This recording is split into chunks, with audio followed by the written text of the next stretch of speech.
130 km au programme de cette 20e étape du Tour de France 1989 en direction l'île d'Abo. Et donc on va assister à pas mal d'attaques sur cette étape de plaine, surtout en début d'étape de la part de 3 coureurs, Massen, De Roy et Mujica, mais ils vont être pris à moins de 20 km de l'arrivée. Ensuite on va arriver dans la boucle finale de 14 km très légèrement vallonnée où on va assister à l'attaque de l'Australien Phil Anderson.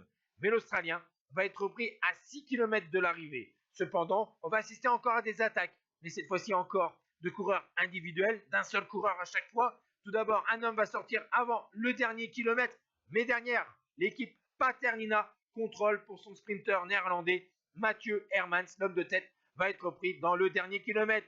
Cependant, on va assister encore à une attaque, cette fois-ci d'un spécialiste des attaques dans le dernier kilomètre, Jelle Naidam. Malheureusement pour le néerlandais, vous voyez, il est encore à l'avant de la course dans les 50 derniers mètres.